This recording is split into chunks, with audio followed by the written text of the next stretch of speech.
What up, man? What up? We in here, Ross and Risky. Tuesday night. What up, Ross? What's going on?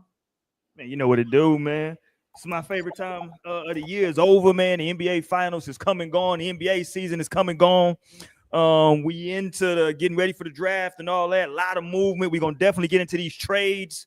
You talked about it the other day, and Boston willing and dealing. So we'll definitely get into that. But this is our recap show, man. Everybody lock in with us. Jump in the comment sections. Tell us what you thought about just the NBA year as a whole. You know what I mean? We want to recap the whole year. It's kind of some of the high level, some of the big stories that happened throughout the season.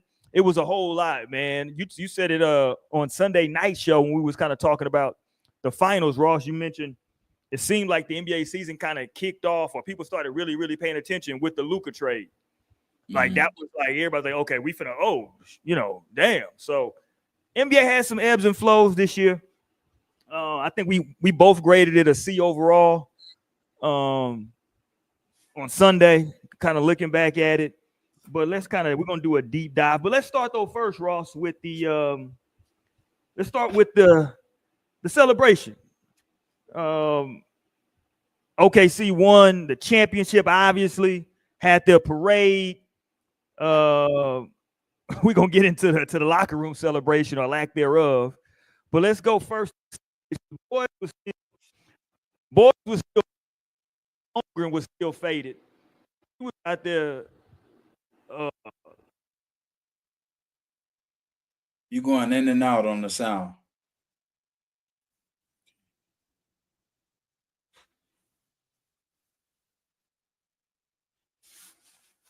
Yeah, them boys was lit, man. Looked like Chet. We know he's one of the outside ones, but from what I picked up from the Thunder, winning it all, they don't have too many partiers on their team. I think Chet might be the lit one of the crew. I know Jalen Williams. He's like, yeah, I told him I would drink. He's like, yeah, I don't really drink. I didn't know he talked so corny. Yeah, shout out Wiggins, shout out a couple of them guys. You could tell they was lit up, but they just seemed like, compared to some of the other, like JR, I remember JR without the shirt on. Oh man, they went crazy. I remember the Warriors when Nick Young and them boys, even we've seen Steph get lit. Yeah. You know what I'm saying? Clay was a lit one. You know, we've seen Chris Bosh, we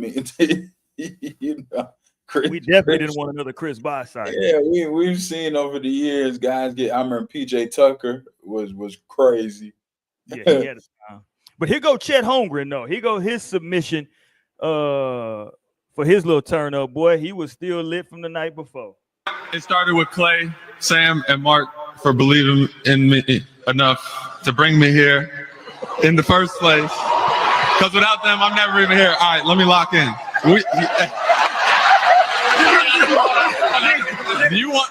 Should we put you on the mic right now? All right, yeah. All right. Yeah, my boy, like, I'm tripping. Let me slow down. I'm out here stumbling over my words. Let me relax a little bit, dog. Get it together. Let me lock in. Y'all take this heavy ass trophy. Let me lock in, bro. Let me lock in. Let me lock in. But here goes the big one though. Everybody was talking about Aaron Wiggins. And when he spoke, I actually have not seen this, Ross. So I saw a lot about it. So I'm interested to see this. Let's hear from Aaron. They said that and you co-signed it, said that he did his thing. Here we go. It was the point where they tried to call us the black hole of the NBA. Boo. But 4 years later, when they mentioned the Thunder organization, when they mentioned Clay Bennett, when they mentioned Sam Presti, when they mentioned Mark Bagnall, and every single one of you in this arena, they gotta mention you as NBA champ.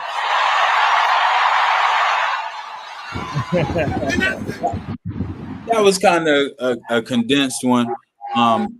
So we didn't have the people watching too long. Yeah, but yeah. was dope.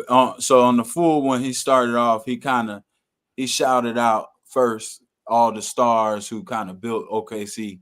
So Nick Collison is the only retired jersey they got right now. So it was dope. Which is insane, by the way, by Nick them. Collison got some love. And then he went to say, when I got drafted, we won 24 games. And it was the same people. And then now, you know what I'm saying, we all are champions. Pretty much saying how loyal the fan base was. And I'm sure in OKC, it's not that big of a city. So with them, they probably get to know some of the courtside fans and because it's the same people, you know what I'm saying? So it was dope. He kind of gave everybody some love rather than just the team. Just the team.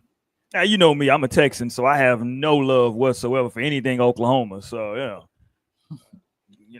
they won it. Hate for OKC?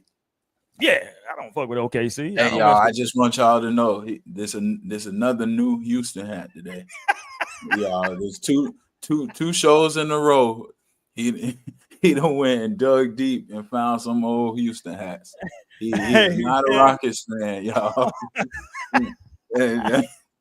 Gotta go get me a KD jersey. They said nothing good about Houston in 2 years. And all of a sudden, he's bringing the Houston hat. I got my Houston hat on, got the city, got the skyline. You dig? We in here, man. You know what I'm saying? I always rep for the home team, baby. But we got to do something, though, about the post game apparently for these YNs, for these young cats in the NBA, because you had guys in there who didn't know how to open champagne bottles. When they finally got them open, Ross, once they got the champagne open, it still wasn't even lit in there. Rachel Nichols said, she's been a sideline reporter for years, covering NBA finals, NHL, in the NFL Super Bowls, and she's been in those locker rooms where, like, they tell the reporters, hey, just wear something that you gonna get wet, might throw away. Man, she was like, half of the champagne bottles were still in there.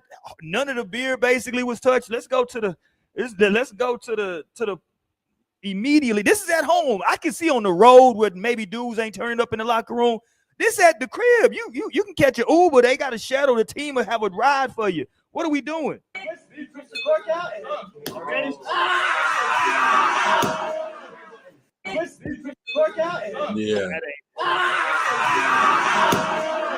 If that ain't the weekend shit I've ever seen in my life, Ross. It ain't no music playing. It ain't no cheering. You supposed to have the family in there. You supposed to have some women in there. You supposed to be doing it up right now. Now, to be fair, I do want to be fair. They did get a little bit more turn. At the parade. No, right here, still in locker. They got a little bit more turn. Not much more, though, but here we go. I mean, first of all, none of us knew how to do it. So it was more like, look, they still trying to get them all open. Look. So we were just asking AC how to do it. And so it was not really. Look, they trying to help one another. They don't know what to do. There they go. Yeah. Okay, we got a little bit. To be real, their team is full of a bunch of 21-year-olds. You can tell these kids, they don't even go to the club and pop bottles. Or ain't nobody buying no champagne in the club. Nah, man. You seen at the parade what they had? Them boys had bottles of Don Julio at the parade. Yeah, Lou Dort had bottles of Don Julio. He ain't had a Don Julio. Lou Dort had the Don Julio out there. No way. Yeah, I gotta find him. Lou Dort was the only one. He had no shirt on, and he had the Don Julio on deck. Yeah, they're gonna have to change this. Because these young NBA players don't drink beer. Nobody touched none of that. Yeah, they gotta start giving them boys 42, and they gotta get a go ahead and get a little partnership with Don Julio, and after the game, bottles of 1942, and they'll be lit. Because they didn't know. But I think the only people that touched the beer was probably like the coaches and the executives. Caruso, the white Caruso, Hartenstein. Hartenstein drank a beer. Yeah, Hartenstein definitely drank a beer. Damn, where it goes? Hold on. Caruso and Hartenstein, the only beer drinkers. I just thought like, yeah, they're gonna have to have some hookahs in there now. They're gonna have to have what else these young cats into? Oh, I see I Lil don't Dort had the 42. I see him. Yeah, I got Lou Dort. Hold on, here we go. Look at my boy Lou. Turn up, Lou.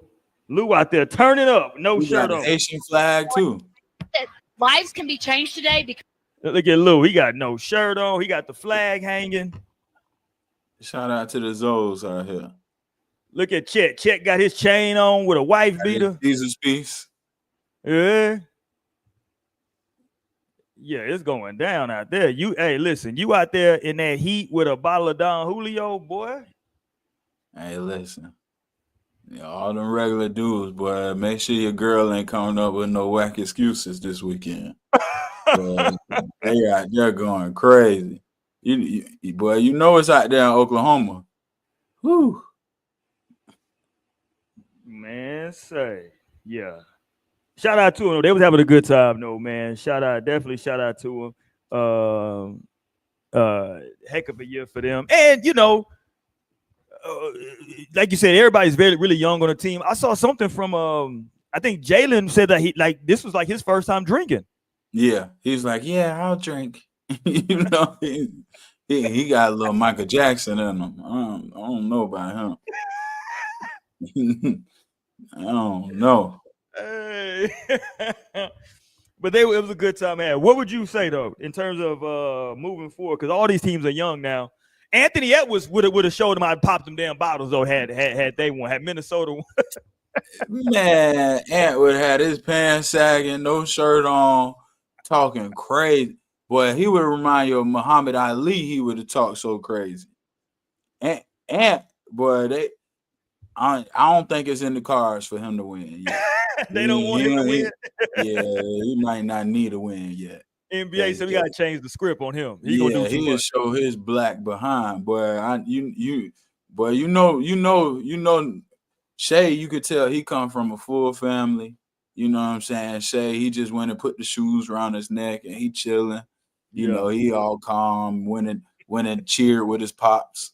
You know, a young boy with no guidance, no family to tell him, hey, calm down. That boy wilding, boy. He's right there on his DX to everybody. He's been DX to everybody. He don't care about the baby mamas. He don't care about nothing. But that boy go have 3 kids that night. Somebody else who would have definitely enjoyed the beer. Definitely Jokic would have enjoyed it, and my man Luka. You know Luka. But Jokic was like, we got to do a parade. He was just trying to go home. Yeah, he was trying to go home. Now Luka probably would talk his yeah. He gonna drink them beers and he gonna be shouting out Michael Finley while he drinking beer. What up, Mike? What up, Mike Finley? Yeah. Oh, if Luka ever win, he gonna find a way to dig at Dallas.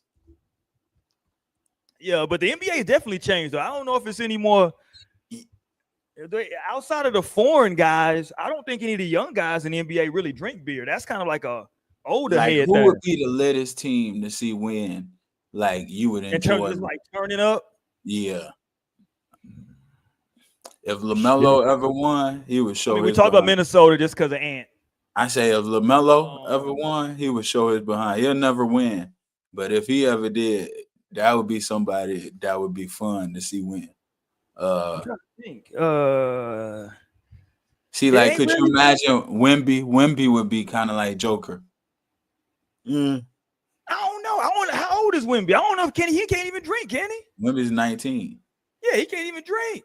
So he gonna be like, he might be happy, but his turn up gonna be mild. Mm-hmm. I'm trying to think. If I go to LA, I mean, the Clippers, that's not really a turn up team. Boring. James Harden would go crazy though. That night at the strip club with James Harden would be epic. Especially with how bad people talk about James Harden. If he ever win, James would. He might bring the strippers to the locker room. James would definitely have a time. Because they talk crazy about him. If James ever won, he would go crazy. Yeah, James would have him a good time. Little baby, Meek Mill, everybody. Little baby gonna be in there. Mm-hmm. Yeah, it's gonna be. That would be lit to see James Harden win. I'm just going through the league trying to think though. Really, Like, not anybody else. yeah, ain't nobody else Halliburton really. probably would have been crazy. Hallie would would have had some quotes. He would have been talking crazy to the cameras. He would have been talking crazy. Oh, you know who would be good TV though? If the Knicks win, because I want to see what Cat's gonna do. Cat might give us Chris Bosh 2.0. Cat might. Oh my God. This for all my Dominicans. This for all my you know, Cat. He gonna turn into the biggest nigga. They're going crazy. Yeah, he with Jalen. Oh my God, we did it. Cat will be turned in that bitch. Oh. Trae Young would be cold. He would come up. He would. I just don't know who else on the team would match his energy. Like who else they got on the team that would match Trae Young? Nobody. All right. Yeah. The NBA got a personality problem. Yeah, they do. Ain't nobody lit. Shit. Ain't nobody lit. Even Boston, they ain't really like. Jason Tatum tried to do everybody's quote that he saw before. Like, you know what I'm saying? Nigga stole everybody promo. Yeah, stole everybody shit. So I guess this the future. It's just that it's that too cool. What they call it, aura. The kids say aura. Yeah. Everybody just want to be so smooth. Yeah, just want to be chilly chill. Yeah, man. Yeah, that's interesting. The Warriors would have definitely turned up if they would have won, though. If the Warriors would have won it, they would have been turned up. Number 5 for Steph and Draymond. Draymond would have been. And then that would have been what you call him's first. Jimmy. Jimmy's first. He would have Jimmy would have got on them bruised too. Oh yeah, you know what I mean? Yeah, Jimmy would have been Jimmy Stone Cold Steve Austin. Yeah, they gotta get a different sponsor. These young cats don't drink beer no more like that. Mm-hmm. That's an older, you know what I'm saying? Like these, crazy you say the hookahs. That might be what they need. They might need some hookahs. That's what I'm saying. If they had the hookah, them youngsters would have been in there lit off that hookah. Mm-hmm. Let them boys fire up. Let them boys smoke L. OKC they need is just like let them boys smoke a L. Oklahoma is just so unlit. It wasn't even no rappers or no entertainers or nobody even having nobody on the sidelines. You know what I'm saying? Like who's the big OKC fan where you're like, oh, he's the legendary OKC fan? They don't have one. That's what I'm saying. You know what I mean? Like if it had been another city, they would have had, the entertainers in there with them. But shout out to them though, man. They did their thing. So let's go. Let's talk a recap though. Where I did see that Halliburton, he sent out a picture with a successful surgery after the tear. So he's on his way to recovery, got that surgery, knocked that out, get that out the way. Let's get right to the rehab. So but they obviously have some issues. So let's start with the recap, Ross. Let's start in the Eastern Conference first. I think the West just got more to get to. A recap of the East. I think I'll start off with this. It was just so many injuries that it was just survival in the East. If you really go through and look at it, you know what I'm saying? From the very beginning, going back to the Sixers, who I had high hopes for the Sixers, but then the injury bug came in. Maxey was absolutely – people forget how good Maxey was playing to start the season before he got hurt. He was absolutely balling. And the rookie was good. Yes, and then he got hurt. Yeah, him and he got his nail polish popping now. So there you go. But yeah, like if they can get healthy, and I know it's a huge if with all the people they got over there. It's a huge if. It could, we'll see. But you got to remember they came into the year with saying, "Oh yeah, we're not playing back to backs." You remember that was a whole debate we had. Yep. So they got to just go ahead and change their mindset, even like putting that into the world. Just we're not gonna play, and then that's how you take it for granted. They got to change their whole mindset. They might have to just make a move. They probably could have, but you think about it for real, they probably could have the biggest 360 flip though, because the talent is there, loaded. Yeah, It's there. Oubre, they got the McCain kid. They even if they want to make a move, like They got could pieces, trade. Yeah, you could trade PG and Oubre, get something good. You could trade Yeah. Maxey, get something good. You could trade Yeah. Embiid, get something good. Like they got the pieces. No, I agree. I didn't even And think they about got what? The number 3 pick, 4 pick? What pick do they have? They do got a high pick. Number 3 pick. What pick do they have?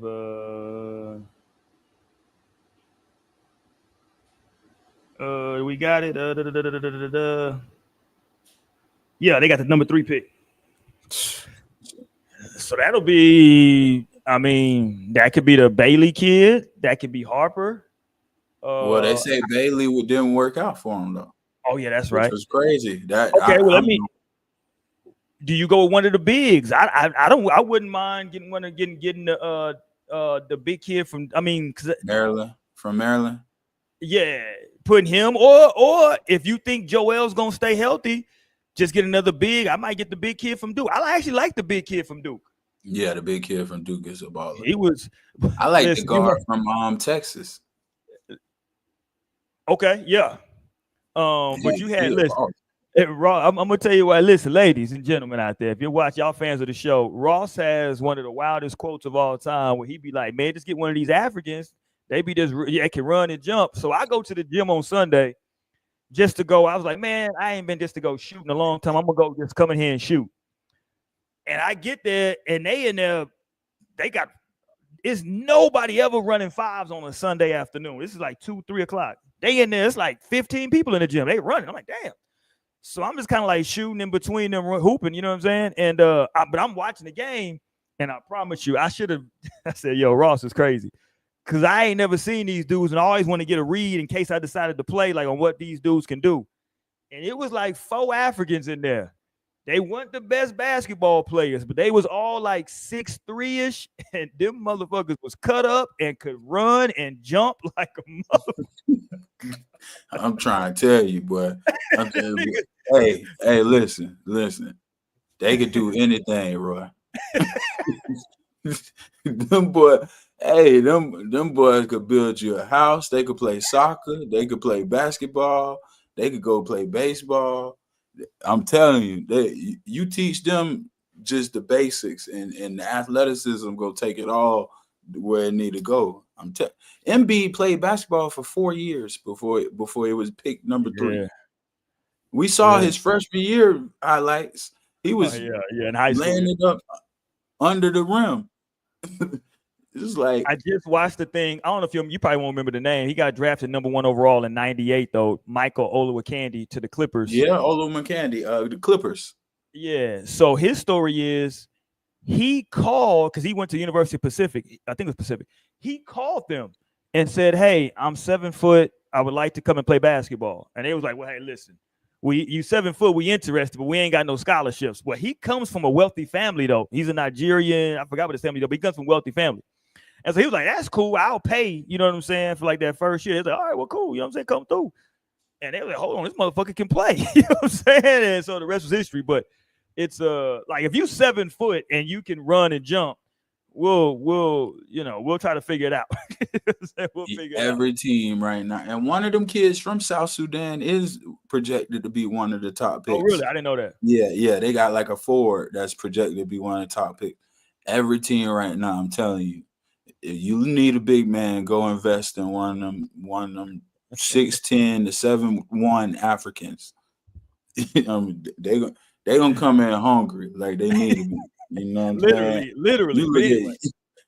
I ain't mean it like that. I ain't mean all these other kids soft. They gonna come in. Hey, we got a term. I'm not gonna let you talk about my American ball players like that. We call it bottom boy survivor. Yeah, you need to go get you some bottom boy survivors. Hilarious, by the way. But no, I thought about that when I was like, Ross is crazy. But no, man, in the East, it could literally flip from like the teams on the bottom or the teams that was like, kind of low. Because I think we talked about it on Sunday. I think Orlando's has a chance to be really good. We just talked about Go ahead. Oh, okay. I think Philly, like we were just talking about, they have a chance to completely flip the whole thing around from what they did the previous year. And then you start going through it and you say, okay, well, I don't know if with some of the injuries, you got Milwaukee got a big injury with Dame. You got the Celtics, who got obviously a huge injury with Jason Tatum. But we're gonna talk about some of the moves that they making. Can they piece it together with some of these moves and these trades to where they can still be competitive? Then you got teams like Atlanta. What are they gonna do? Can they kind of sneak into the mix and be better? Is LaMelo gonna finally start playing winning basketball? Can they be better? It's just a lot of stuff you're seeing in the East to where you're saying Cleveland. If I'm Cleveland, I promise you, I don't make any moves if I'm Cleveland. Based on all the injuries that just happened, Cleveland had injuries, right? Cleveland had injuries. Two of their top players were hurt in the playoffs. If I'm Cleveland, I know that it's a lot of pressure for them to make a move or shake something up. We had the number 1 seed. We had some unfortunate injuries.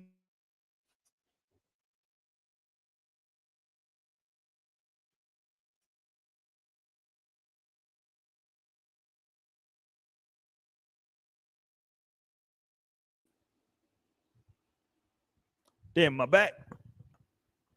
You froze. Yeah, you back. I'm back. Okay, cool. Yeah. Cleveland. Damn, there we go. Okay, yeah. I would run it back with Cleveland. I would run it back with the same team. Yeah, I like Cleveland. I think obviously throughout the year, like they were so good, it wasn't fluke. It was just kind of like, bad circumstance.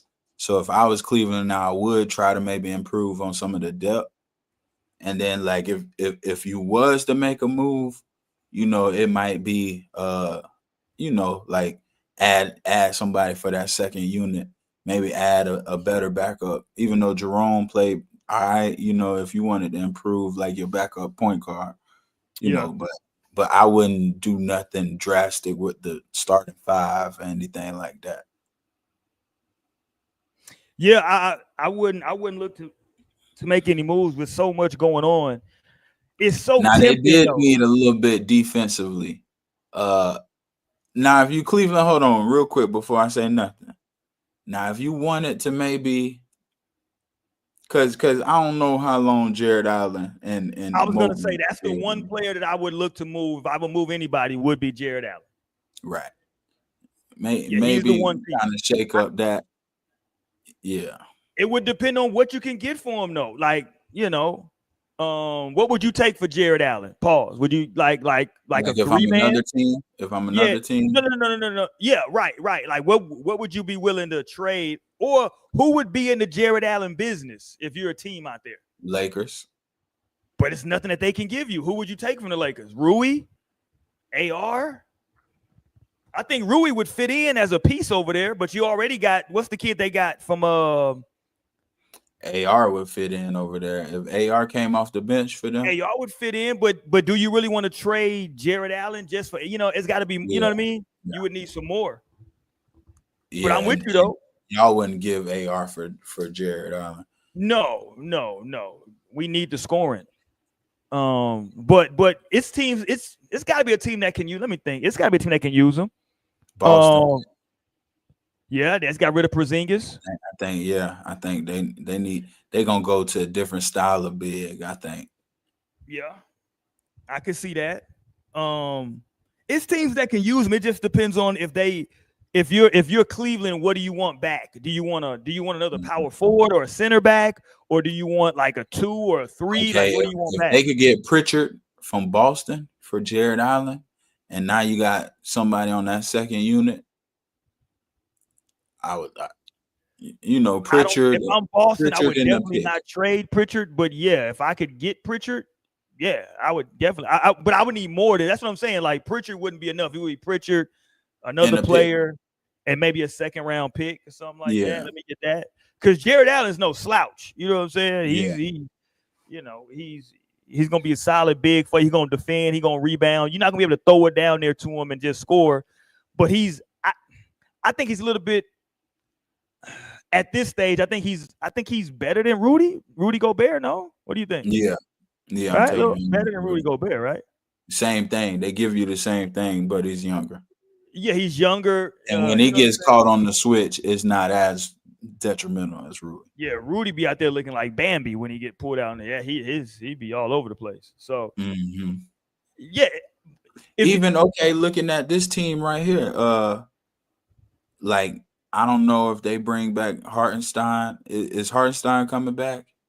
We talked about him. I think he's still under contract, but I'm with you though. If I could trade if I could, so if I'm OKC and you telling me that for Hartenstein and maybe one of the guys on the bench, Joe or Aaron Wiggins, you know what I'm saying? Yeah, if I can package that together and OKC keep a bunch of picks, right? Throw you a pick, right? I would do that in a heartbeat because I think that's exactly what Chet needs next to him. So now, even though Chet can block shots, he ain't got. Because in no disrespect to Hartenstein, he played well, but now if you're SGA or Jalen and you getting downhill, you got a real lob threat with Allen now. So that would make them super scary. Or even the Cason Wallace kid. If you could get Hartenstein and Cason Wallace. Yes. You know, that would be so. Yeah, no, that's interesting. I didn't even think about that, but yeah, if you're but that's what I'm saying though. If you're Cleveland though, from Cleveland's perspective, right, you got to say what are we getting back? Because what do they need? Because they got a great big that can play. You got to. I just don't know if they keep Garland though, because they were already talking. Remember before the season started, they were already talking about kind of where they're gonna get off of Garland, and then they just started out so hot, they just kept it as it was. I think Garland might be movable. Okay, we haven't gotten into the trade talk yet, but do you think Drew Holiday stays at Portland? This is the second time that Portland has traded for Drew Holiday. And so they haven't kept him yet. They didn't keep him the first time. I have no faith that they're gonna keep him this time. For what? So if you Cleveland, what if you could get like a Drew? Is that an improvement from Garland?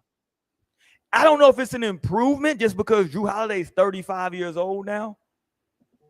Like he's just the older player now. You know what I'm saying? It would be definitely it's a 1-year rental of Drew, but I think Drew has multiple years left on his deal, and I think that's the problem. The problem is just the money. If Drew is an expiring contract, you can bring him in for a year, championship or bust. I'd do it in a heartbeat for Garland. But because I think Drew has 2 more years left at like 30+ million, it's just like, you know what I'm saying? And I think that last one is a player option, which ain't nobody opting out of $35 million. We opting in. Yeah, so or you could bring in Bradley Beal, who I hear is in the buyout market. So Bradley Beal might be somebody that you say you want to pair. Now you put Bradley Beal with Spider and a legit big. So now he's the guy on those kickouts. Is Bradley Beal on those? And you got and you still got the Hunter kid, who's a great defender. I really like Hunter. Hunter to me is a better version of Rui Hachimura. Like great he can defender, shoot better, great athletic. defender. Yeah. He went to where? Did he go to Virginia? I think college? Virginia when they won the chip. Yeah, he was a really good player. And again, he can guard 3, 4, 5. You know what I'm saying? He can guard 3 positions. So yeah, I actually would like that deal for both teams. Because now I'm hearing that Phoenix is not going to keep Jalen Green. Yeah. They're going to look to move him. Okay, so where do you think Jalen Green can go and help? Like, who would be in the market for Jalen Green? I don't really see there's a market for him. I think he's the type of player though that if he falls to like if he gets to like the right situation, he can help. Like I think if he was to get, well, I don't know. I was gonna say a team, but I'm gonna say it just because this might be a lit team now. If he was to get to like a Minnesota, where like he doesn't have to be a primary, well, he don't got to be a primary scorer for them. He can just be a guy to where, cause the one thing he did for Houston was that he was a guy until the playoffs that could get his own offense. Cause that's what Ant doesn't have. He don't got a guy next to him that he can swing it to and that can just go get it. You know what I'm saying? And so maybe now a lot of pressure's off of him. He don't got to be a primary guy. You can just swing it to him and maybe he can go get it. Now the city would be lit because he bringing that old lady with him, who she bringing the bull crap with her. So and then Ant, he on the foolishness. So who knows what's gonna happen in Minnesota now? But I think on a team like that, I think they could, he if he was to fall to somebody like that, I personally think that's something that would work. If he could go to somewhere like LA where he's like a third cog, if he can get to LA, if I'm LA, would I trade AR, another player, or AR and a pick for Jalen? I think that's an upgrade for LA, personally. Who you say? If I'm the Lakers and I can trade AR and a pick for Jalen, I would do that. For Jalen Green? I would do that. I would keep him if I'm gonna get AR back. Well, I'm just saying, if Phoenix is looking to move him, I don't know what exactly they can get for him. You know what I'm saying? Like, I don't know, because I don't know what type of team they're trying to even build over there in Phoenix. Well, I think you can't have him, Beal, and Booker. They all kind of play too much alike. Like that. Everything I'm hearing out of Phoenix, they're saying either Beal's gonna have to waive. They're gonna get him a situation where he's comfortable with waiving a no trade, or they're just gonna buy him out. Is what I'm hearing. And Devin Booker's about to get like $70 million a year. So Booker's their guy. So you gotta. That's really the problem in Phoenix, though, is that I don't think Booker can be the best player on a. I know we're talking about the East right now. We can get to the West in a minute, but I don't think Booker can be the best player on a championship team. No disrespect to Booker, I think he's a really great player. I just don't know I don't think he can be the best player on a championship team. I don't know. Maybe we'll see. You know what I'm saying? We'll see. In the West, if he was in the East, Ross, if Booker somehow can get to the East, maybe now he can help get a team to the chip. You know what I'm saying? And we can see, but I don't know. Let me ask you this though: staying in the East, if you're the Knicks, are there some deals that you're willing to do if you're the Knicks? Anybody that you're willing to move off of? Mikal Bridges. Okay. I think they got to keep OG. I think Mikal Bridges. I know Josh Hart really is your boy's guy, but yeah, I would be looking at Mitchell Robinson and Mikal. After that, yeah, I'm definitely cool on Mitchell Robinson. Mikal, I just think it's gonna be difficult to trade because didn't they trade like 5 picks for him or something stupid? A lot. They gave up a lot for him. Yeah, and that kind of becomes the problem is what can you actually at this point, what can you get back for him? I feel like he can help a lot of teams though. I think the way Jalen Brunson plays kind of hurts him. I think what if they could get like a Michael Porter Jr. and get rid of Mikal Bridges? I mean, feel like he helps Denver more, and I think Porter helps New York more. Let me ask you, what do you see Mikal as a second option or a third option? Third option. Okay. I think a nice third option, but I think in a situation where the ball moves and where he can I think he's best kind of like your slasher. He's got to be your slasher.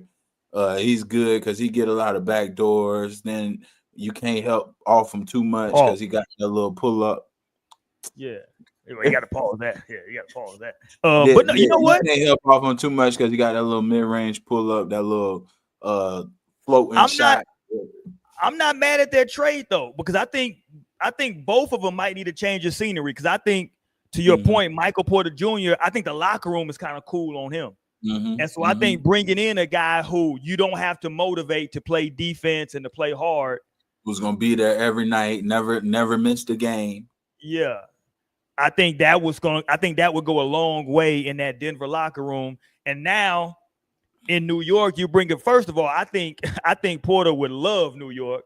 He might get too much into the gambling in New York. You know what his family do. But I think that he would go over there. And the one thing that we know about Michael Porter Jr., since he played with Joker all those years, he's fine. He can play fine without the ball in his hand.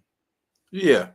And you can just kick out to him and he can shoot threes. You know what I'm saying? That's all he want to do. Yeah. Don't dribble, just shoot. When you touch the ball, shoot. Because if I'm being honest, Ross, I wasn't really impressed with Bridges' defense in New York. I'm not saying he don't play hard. I think he plays hard. I just thought OG was, when I watched those two both on the floor, OG was clearly the superior defender. Physicality. Yeah. OG's just more physical. Michael plays hard defensively. You know what I'm saying? He's long, pause. Like, you know, he tried, but he's just, what I'm saying that to say, getting Porter wouldn't be like a huge drop off defensively. You know what I'm saying? It'll be a drop, but not because not then Hart would be able to do what he does a little bit more and step back in that role. You're kicking it out now, Brunson, to a guy who's used to getting those kickouts. Like Bridges, to your point, when he was playing in Brooklyn, he kind of got used to having the ball in his hand. Because when New York, you standing still. Yes. With Bridges, when he was at his best, was with Chris Paul and Booker, and you had Chris Paul and Booker. They would kind of play through Ayton and Booker, and then Bridges would be that third guy slashing, getting dunks, getting little open corner threes, getting pull-ups, catching it on the swing, you know what I'm saying? Yeah. But when he's just stand still and catching the ball with 4 seconds left, that's not really in his. No, that's not his game. Michael Porter Jr. He can make a lot of late shot clock shots. That's what he wants to actually do. Exactly. Exactly. That's how he wants to play. He wants those shots. Yeah. So yeah, if I'm New York, I mean, I think I might look to make a few tweaks here and there. If I'm Cleveland, I think I stay where I'm at. If I'm Indiana, Turner's gone, so you got to fill the center position. So maybe you get in. I don't know if they're willing to trade Allen in the East. I wouldn't trade him to Indiana, but you got to get you a big. I don't know who's available. They got to get a big though. And with their style, they just got paid. Oh yeah, Dallas paid him. Yeah. Mm-hmm. If you're Indiana, you might be in the Nas Reed business or Rudy. I wouldn't be in the Rudy business. I think Nas Rudy Reed could play next to Siakam. I don't like that though. I would have liked Nas Reed better. Because Turner wasn't because I think he plays the same way Turner plays, and I think he's a better shooter. Like Turner didn't really do nothing for you, like in the paint.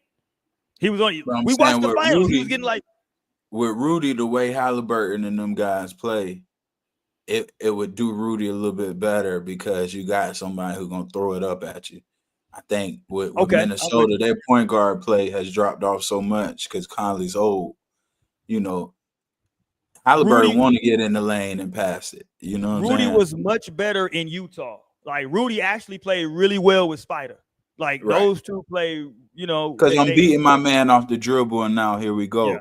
When Ant beat his man off the dribble, he ain't looking to pass it to Rudy, and Mike Conley can't beat nobody off the dribble.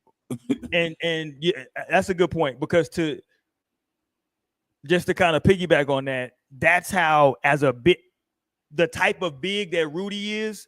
That's how he goes from averaging 8 points a game to 12 to 14 points a game.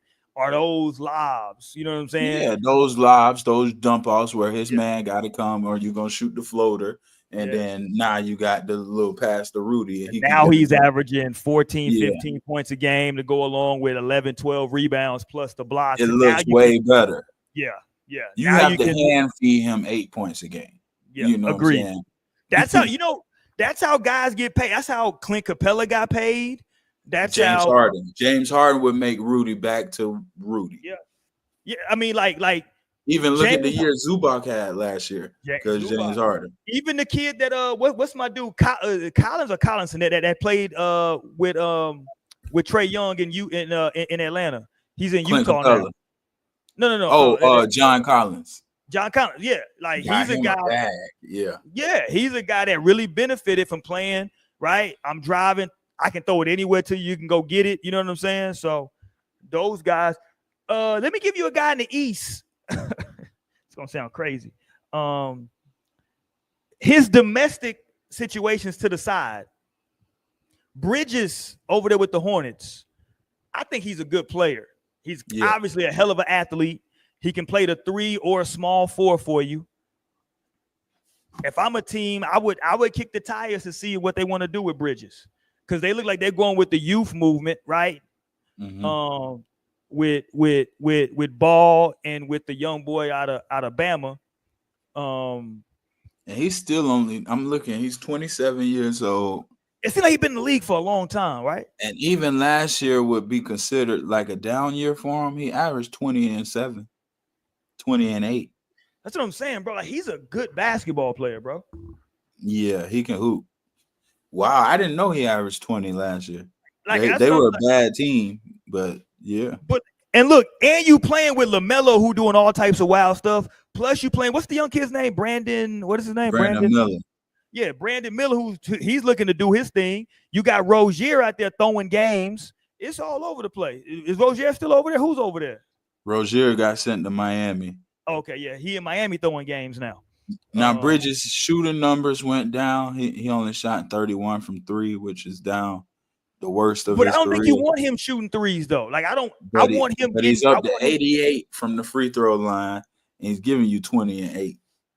And he's a freak athlete. Mm-hmm. So if I'm a team that can get him, because they got what pick do they have in the draft? Don't they have a high pick? Like number 4? Right? Let's see.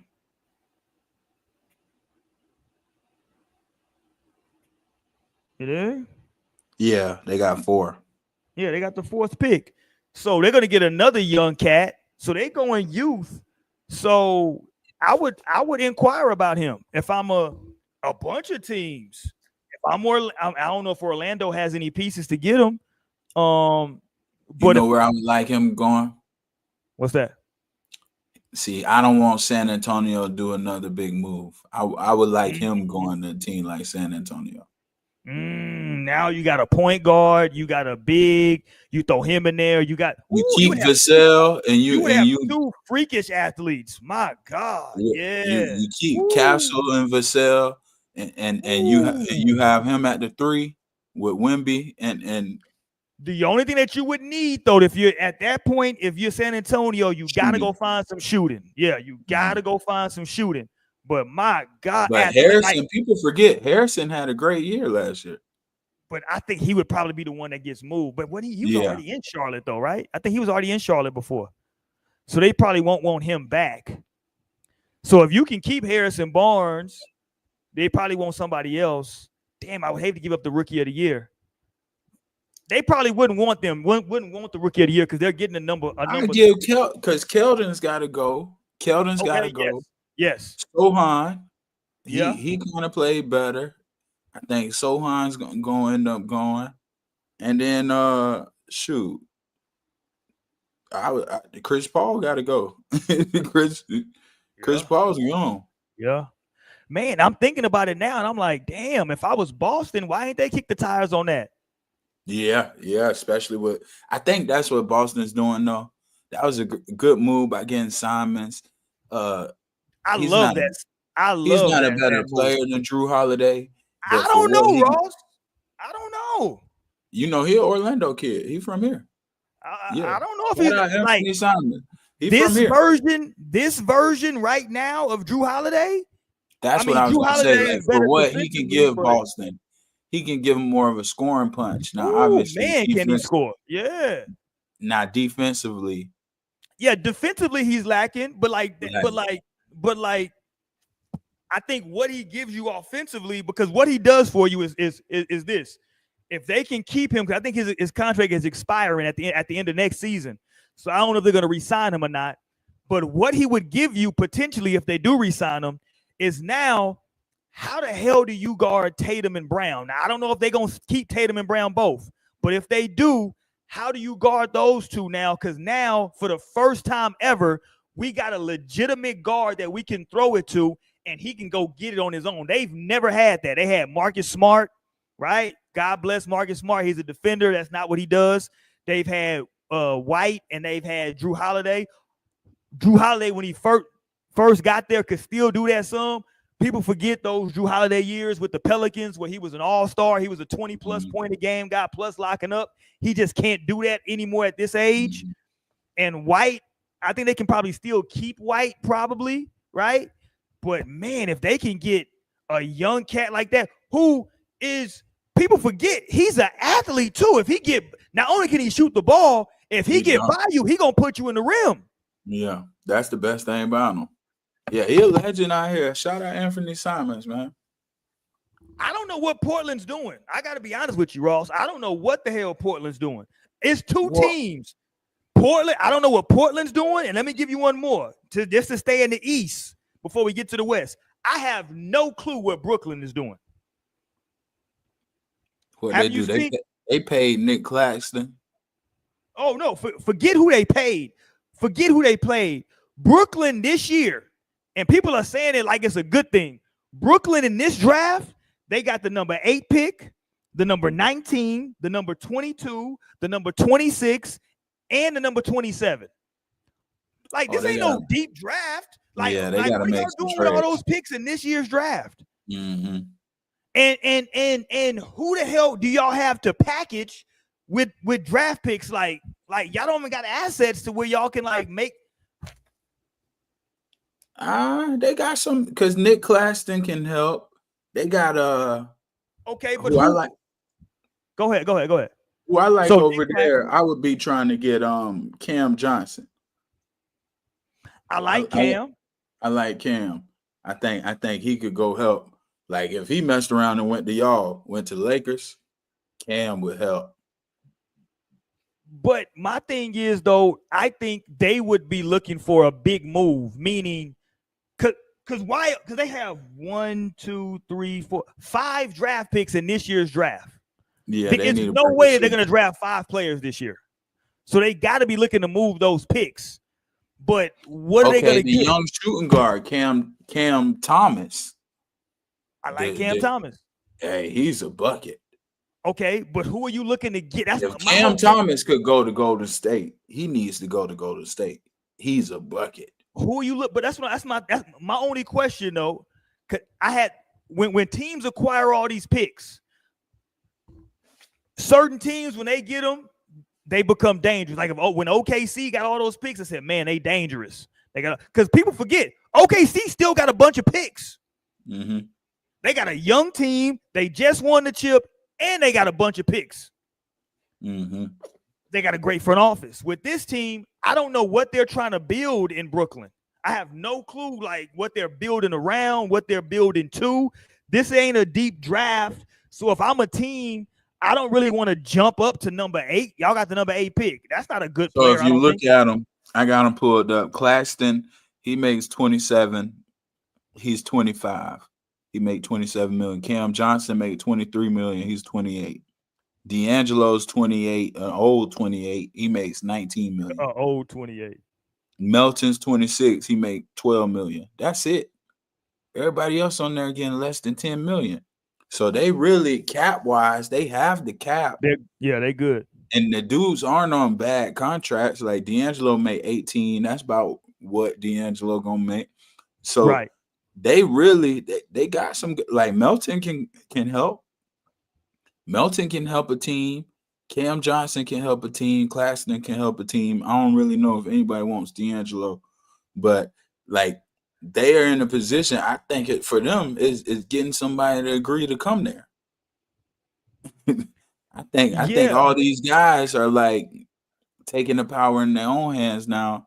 And saying, hey, if you trade me there, I'm not re-signing like what we seen KD do. So it's hard for them to even get somebody. That's what I'm saying. Like they would have to. That's why I'm confused why they got so many picks in this draft because I'm like, what do you turn those picks into? Like you would think, okay, you got how many picks? I say 5 or 6 picks. They got 1, 2, 3, 4, 5 picks. You would think they would turn at least 3 of those picks and a player into somebody else. Okay, but who's that person? You know what I'm saying? Like I don't know who that is. And it's Brooklyn. You would think people would want to be there. It's New York. Yeah, right. I'm thinking they don't have no choice. Do they go after Darius Garland? Do they go after Garland? Bring Garland in. You play him with D'Angelo? Well, D'Angelo's First of all, you know me. I've been riding with the Lakers for a while now. if I'm them, we're cool on D'Angelo. We've seen D'Angelo. We're super good cool on him. on D'Angelo. Even though he played his best ball with the Nets, though, which is crazy. Yeah, And for some reason, he played well with them. Well, what I'm saying, if I'm bringing in Garland, he just played with Spider Mitchell. You know what I mean? Like, okay, you think the Wizards keep CJ? Probably not. I wouldn't. And if I'm CJ, if I'm CJ's agent, I'm trying to figure out what their plans are, right? Because you would think that CJ is the type of guy, to your point earlier, that would be traded to a contender. That not necessarily a contender, but he's going to be traded to a more veteran ball club. You know what I'm saying? He's the type of guy that could fit. You can plug him on any of these teams. You can go down. He just works anywhere because he doesn't need a bunch of dribbles. He's a shooter. He can play in LA. He can play in Golden State. He can play in Houston. He can play, in Dallas. You can plug him anywhere and he can play. You know what I mean? It works. And Jordan Poole got sent where? New Orleans. He got traded to New Orleans, which I have no clue what they're doing in New Orleans at this point. Because Jordan Poole's not a serious basketball player, so I don't know what the hell they're doing in New Orleans. So they got rid of Brandon. They got rid of Brandon Ingram for nothing. Yeah, pretty much. And that's another team out east. I think the Raptors can be dangerous next year. I really like what's the kid though? Is it Barnes? Scotty? What is his name? Scotty Barnes, R.J. Barrett, and Ingram. You like that trio? I know Barrett's a Canadian. I know he's a Canadian kid. So maybe they keep him because of that. He's the one guy I would move. But if he ever can turn the corner, you know how long those guys are. Pause. When you got Barrett, who's 6'7" and grew up like playing the point, he's like 6'7", 6'8". You got Ingram, who's super long, can handle the ball, can shoot it. And Barnes is kind of like a poor man's Giannis. And they got another kid, Quickly, the point guard. Yeah, he played well when he was with the Knicks. Yeah.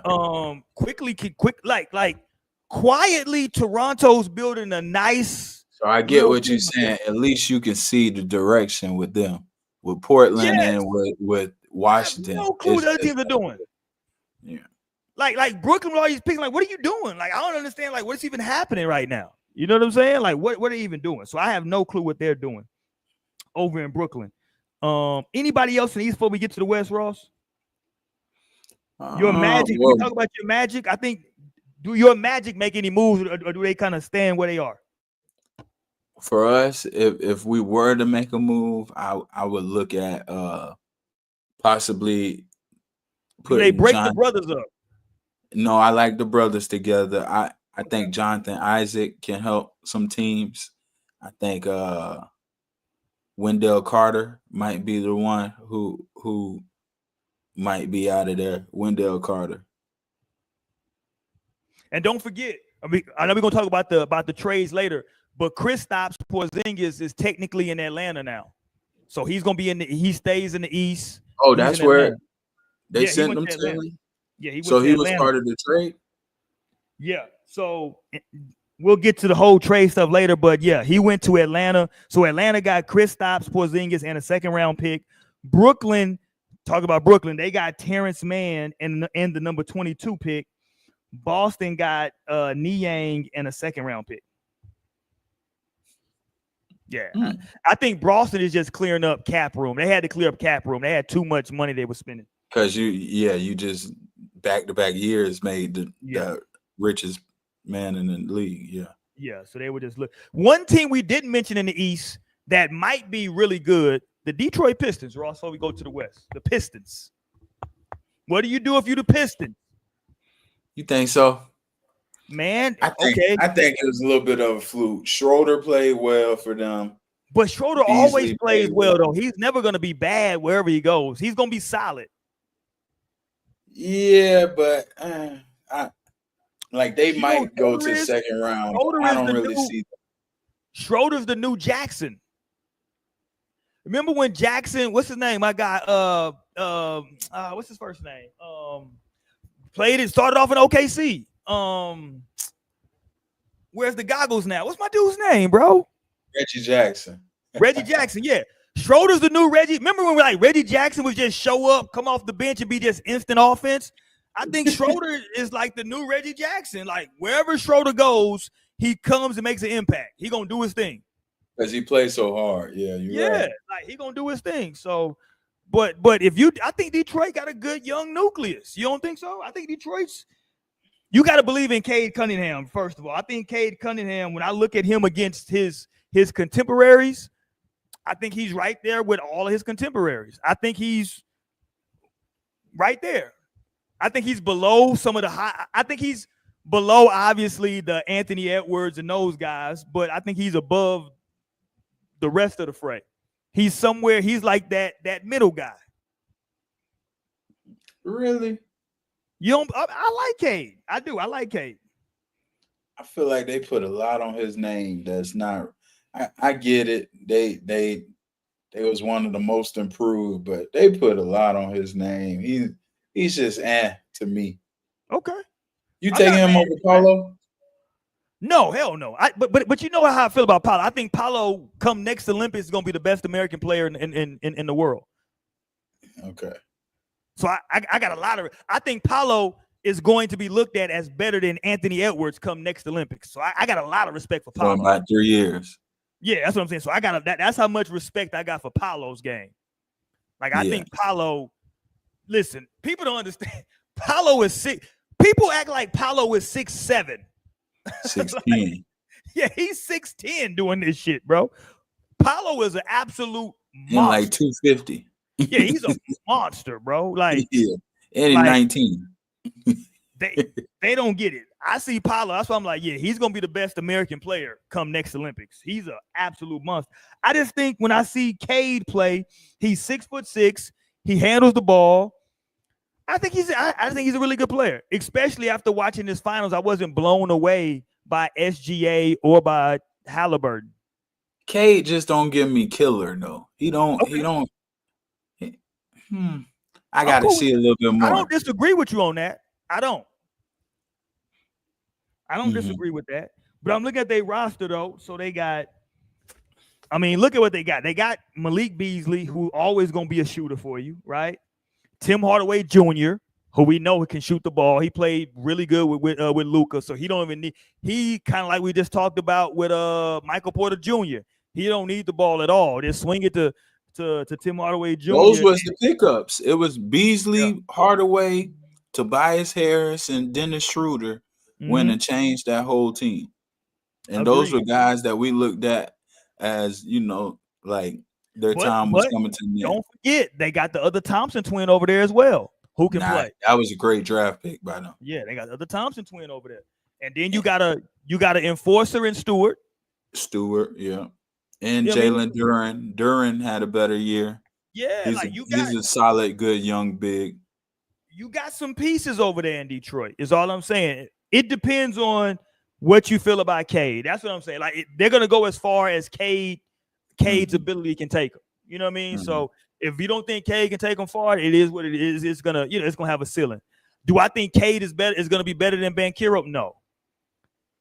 I think when they both get to their peak, I think we're gonna see Banchero, if he can stay healthy, and I have no reason to believe he won't. I think people are gonna say this motherfucker is a monster. No, I think if Detroit could improve at like their 2 or 3. Yes, get a young guy in there. If they could improve, do they get Garland? Do they trade some of those pieces, some of that shooting, some of that Beasley, Tim Hardaway Jr., some of that shooting for Garland? I think Beasley's gonna be a wanted person in the league after last year. He was second in threes made off the bench. Yes. He came off the bench and he was just under Anthony Edwards for most threes made last year. And he's always up there. He's always in the top 5 every year. So again, that's what I'm saying. Like if you're Cleveland and it's a Beasley, another player, and a pick maybe for Garland, do you say, yeah, we need to shoot it? Beasley would have helped New York. Whew. Beasley would have so helped New York. Yes. Yeah. So I mean, that's what I'm saying. It's like you start looking around and you know, some of those players you can move. Can you trade Schroeder for something? Because Schroeder is 31. If you can keep him, fine. But can you turn him into something else? I'm just, you know, we're just thinking out loud right now. Because I think like you said, I think Thompson's gonna be. I think Thompson stays. I think Stewart stays. What was the young kid you said a minute ago? Duran. Yes, Duran. Excuse me. I think, and again, you talk about what is he? 7 foot, 6'10", 6'11", 7 foot. Who can move, mobile? Out, yeah, who's you know what I'm saying? Physically imposing. They have a good core, is what I'm saying. So some of those, I think Tim Hardaway Jr. and Beasley are pieces that they can move to bring something in. I think Miami's gonna be a big player on the market. So okay, hold on. Can they go all in for Tyler Hero? No. Or for Bam? I think Hero is Miami's guy. Okay, so Bam is movable, you saying? I think so, because from what I'm seeing and all the trade packages, Miami, the guys who was off limit was Jaime Jaquez. Yeah. Was the foreign guy they drafted last year, Jovic, who he actually was really impressive. I like him. He's like a little diamond in the rough. Right. And then the other one was the big man that Khalil Ware. So they love him. He's like a second coming of Hassan Whiteside, but a little bit more in shape, I think. So Miami's got like their youth. You know, one thing we know about the Heat, they can locate talent. Here's the thing with Bam. Two things with Bam. One, I'm looking at his contract. Two, I'm looking at his girlfriend. So his girlfriend plays in Vegas, so that lets me know he probably wants to be out west. If he had his pick, if he had a say so in where he could go, it's gonna probably be somewhere out west. That's all I'm gonna say. I don't think that his girl wants to be flying from Vegas, or he wants to be flying from the East Coast to Vegas. And he is due $51 million next year. He's due $55 million the following year. Then he has a player option for $59 million after that. So that takes him through 2028, 2029. So the money got to make sense. So if you're talking Bam movement, because again, if you're Miami and you're gonna build around Tyler Hero, you already gave up Jimmy Butler. What are you bringing in now? If you're Miami. Like, Bam is not just a piece you give up. You want to get back significant pieces for him. Multiple time All-Star. He's been an Olympian. He can shoot. You know what I'm saying? Like, Bam's a play. They played him. Brown.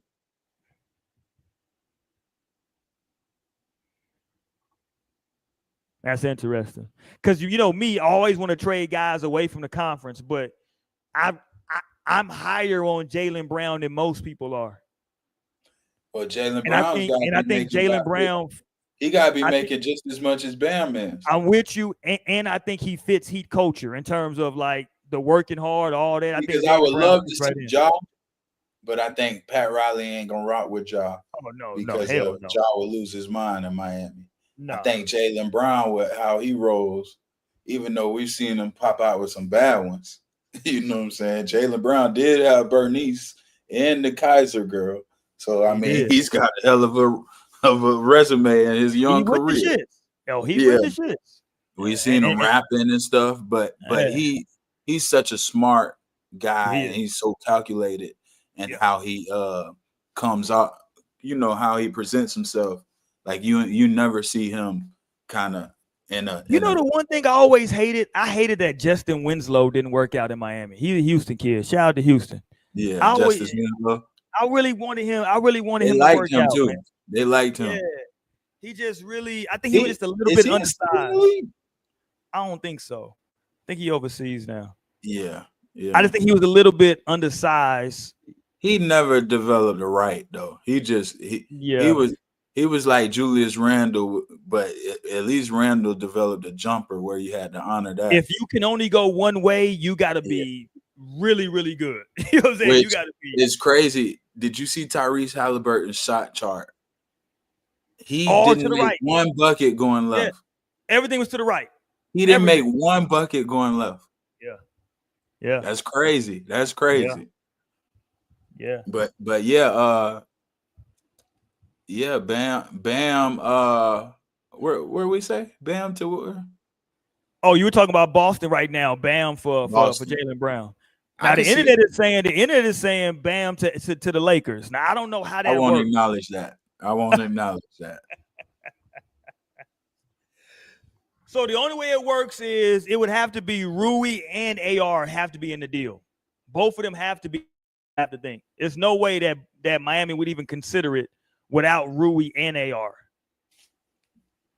Yeah, I don't like that. I mean, I don't like that. Because technically he's on the books for 2 years, plus he got a player option for the third year. So it's not like you have to move Bam. You don't got to move on for Bam. You got him locked up for the next 2, plus he got a player option.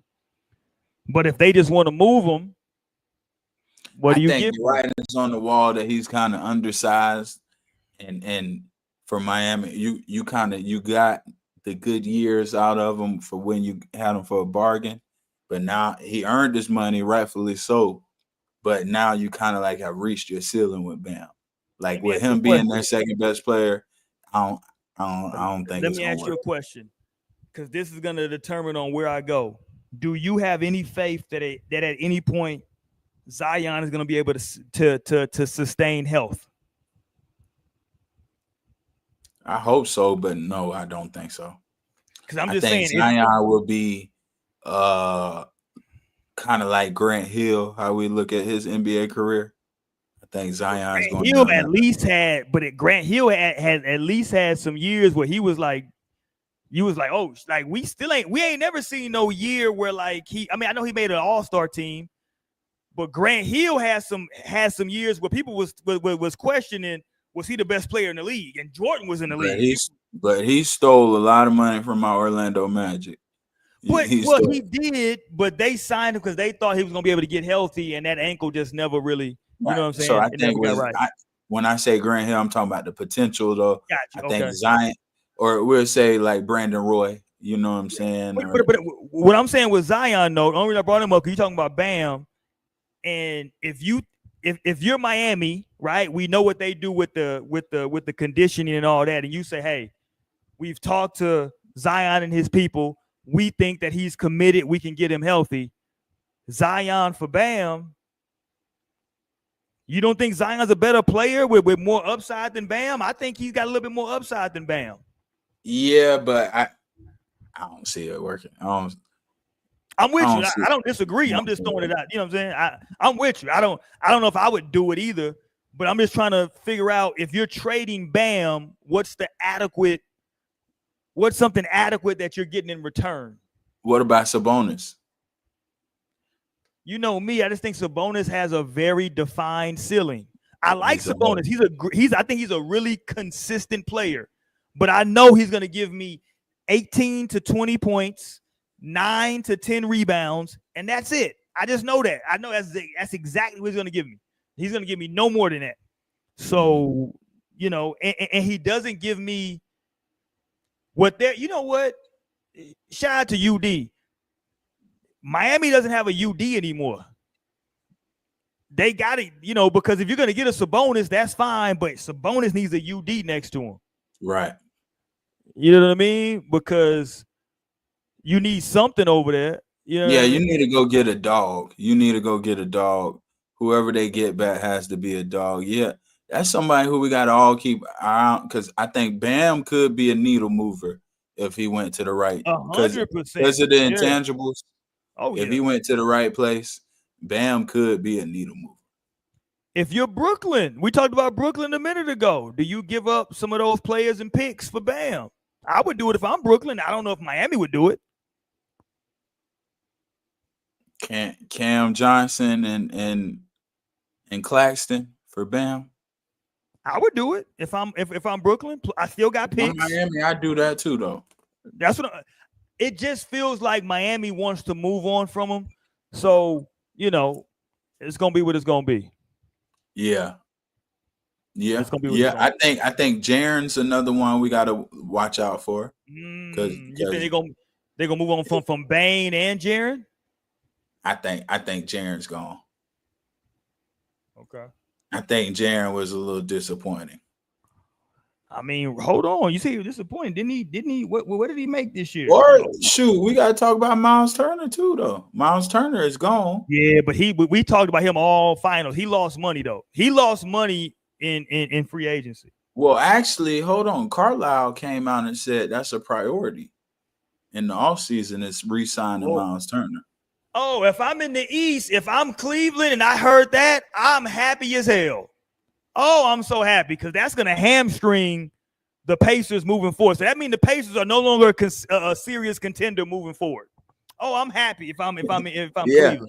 Carlisle came out and said that's one of their priorities. That's crazy. Yeah. So that's crazy to me. I think see, like they could take Bam, even though Bam is undersized. You could put him over there.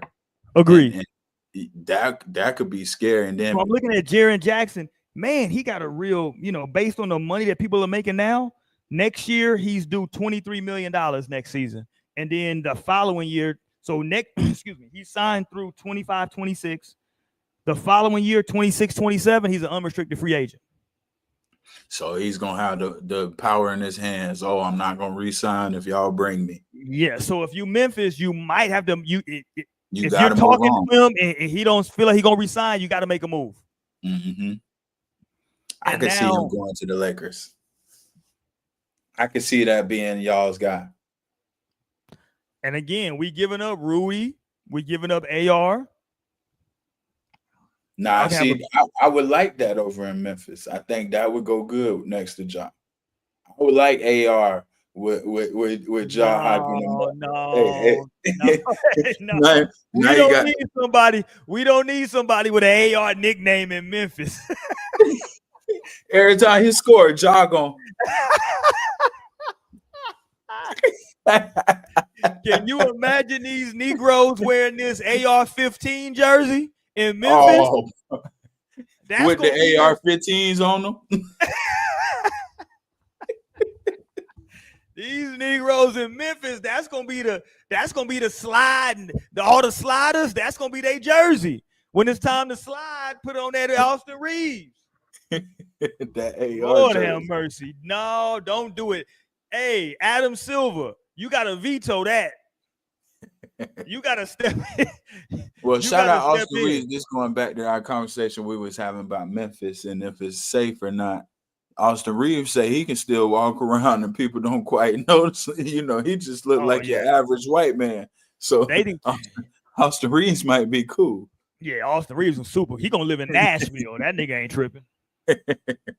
Yeah, Austin Reeves ain't tripping at all. But if Jackson's on the move, then yeah, I'm with you, Ross. That's a yeah, I think Jaren somebody to watch out for. And like I say, New Orleans with them getting rid of CJ and bringing in Jordan Poole. Oh, hold on. We missed this. Let's get to the West because Kyrie just declined his $43 million player option and intends to sign a 3-year contract with the franchise. So he is going to give them a little bit more flexibility, right? So he had a $43 million option. He's declining that. And they're saying that he's signing a 3-year deal worth $120. So he's gonna give him a little bit more money. Oh yeah, that's good. Not a lot, but a little bit more money. He's gonna give him $3 million more, right? But they are locking him up for 3 years though. I just saw that from Shams. So if you're Dallas now, you got Kyrie locked up for 3 years. You got Anthony Davis. You're about to draft Cooper Flagg. You just re-signed. We talked about Gafford. They just re-signed Gafford. Seems like they are set with like what they got moving forward. Yeah. Do you think that's a championship nucleus? Is the question. And when they played this year with all the injuries, it was a couple of them guys, diamonds in the rough, that came out of nowhere. What's my boy? I'm pulling them up right now. It was a couple guys. So Jaden Hardy, I like Najee Marshall. He really balled out that second half of the year. When they was down bad. Caleb Martin's still there. He's just getting in the mud. They still got Clay. Like that's 16 million for Clay. That still look They good. might look to move on from Clay. Though I'm thinking they're probably gonna trade Clay before the season starts. You think so? I mean, okay. So to your point, maybe this first year they say, because I don't know how long Clay's contract is for. So maybe you say, let's see if we can win a chip this year. So look at what you have. You got Kyrie, AD. So you got Kyrie at the 1. You got Clay at the 2. Okay. You got Cooper possibly at the 3. Okay. You got PJ and AD. No. AD don't want to play the 5. So Gafford gonna probably have to start. So PJ will probably play the 3. Cooper will come off the bench. Or PJ comes off the bench. So now you got PJ off the bench with Marshall, Max Christie, Gafford. Max Christie played really good for them this past year, bro. And we talked about that's still Jaden Hardy on the bench. You still got we ain't talking. So it'd be Lively at the 5. Lively will probably start at the 5. And with AD. So you got PJ off the bench with Gafford, Max Christie, and Marshall. That's you 9 deep. That's Indiana-esque, OKC-esque. Because even though your starting 5 is kind of old, you look at starting 5 with AD, Clay. That's what I was going to say. And Kyrie, that's 32, 33, 35. But you look at all the rest. Max Christie, 22. Jaden Hardy, 23.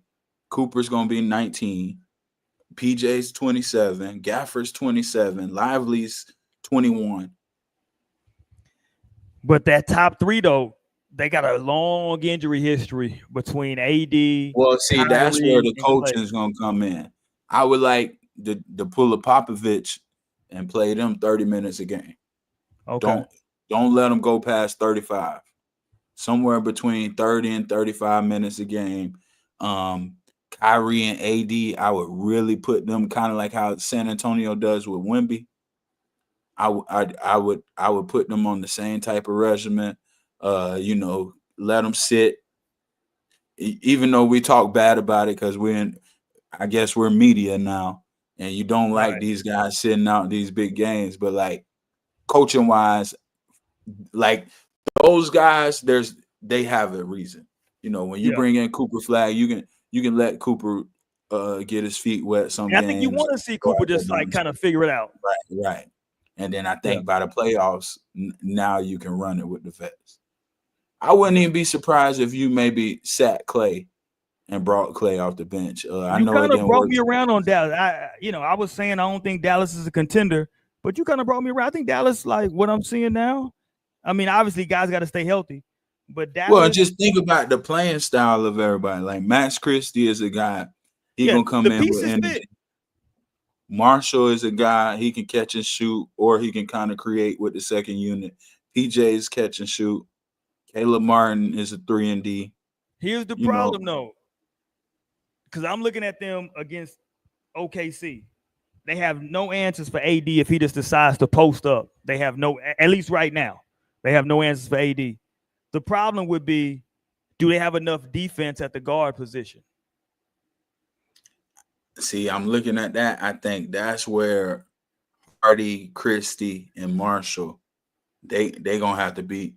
Like, I think Marshall would end up taking some minutes from Clay because he's gonna have to be your defensive. Because Clay guy. just ain't that. He just physically, he's not that guy anymore. I think Christie will be the first dude off the bench.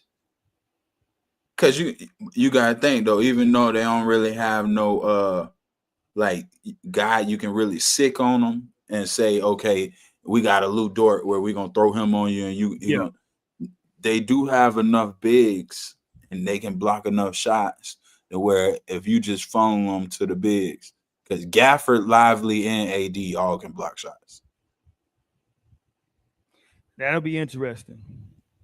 I would like to see AD play like a top 10 player in the league next year. If he play like a top 10 player in the league, they'll be great. Yeah, we said that for a long time in LA. No, y'all wanted him to be the best player in the league. Yeah, motherfucker, 6'10", 6'11", can run, jump, block shot, shoot the ball. Why not be the best player in the league? Right. I think with everything he got around, all he got to do is be top 10. Okay. If AD averaged what he was averaging for the Lakers last year before he got sent to Dallas, they'll be good. You got a lot more confidence than me and old guys coming back from injury. AD was averaging 27 for y'all. Yeah, and he got hurt again at the end of the year. And Kyrie got hurt. Kyrie didn't not play because he just didn't play. He was hurt. He got hurt. Well, we've seen him we saw him get hurt and he come back. Kyrie is Kyrie. Okay. We talked about Houston on Sunday.